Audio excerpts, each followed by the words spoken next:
Je suis resté dans ce camp de la mort jusqu'au 18 janvier 1945, quand, à l'approche de l'armée rouge, les SS affolés qui avaient déjà commencé à démolir les crématoires tâchaient d'effacer les traces de leur sinistre activité.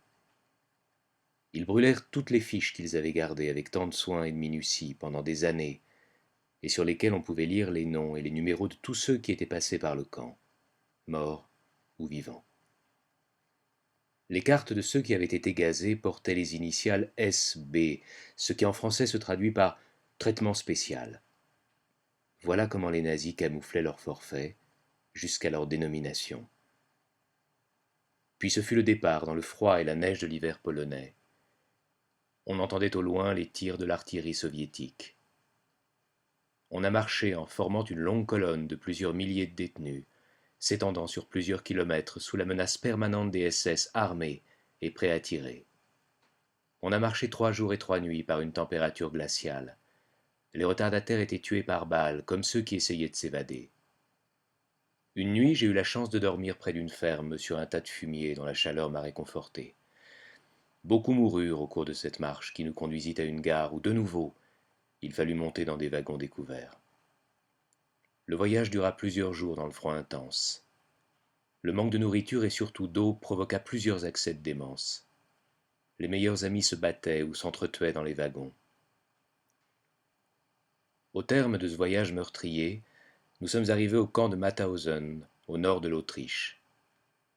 Après être restés des heures dans la salle de désinfection, nous avons été jetés par mille, sans vêtements, dans les blocs de quarantaine.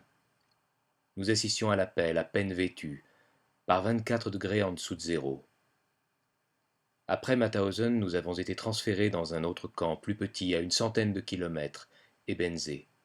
Là, j'ai connu des moments presque aussi durs que ceux de mon arrivée à Auschwitz. Le travail était très pénible.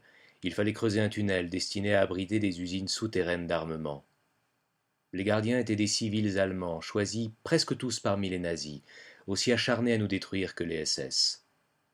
On ne recevait plus comme alimentation qu'une tranche de pain et un demi-litre de soupe qui était de l'eau, avec quelques épluchures de pommes de terre. Les derniers jours avant la libération, le chiffre des morts était d'environ 350 par jour. Si les Américains n'étaient pas venus nous libérer le 6 mai, nous y serions sans doute tous morts en moins d'un mois, l'intention des SS étant d'ailleurs d'exterminer le camp.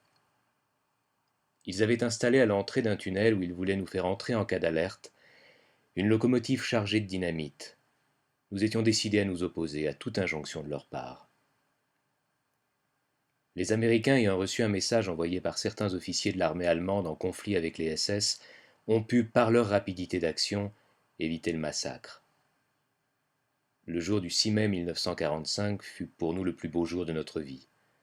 Les larmes aux yeux, nous pensions à ceux que nous avions perdus et à ceux que nous espérions retrouver. J'ignorais alors que je serais le seul rescapé des 6 membres de ma famille déportés. Lazare Moscovici, 910 jours à Auschwitz, édition du retour, 2020.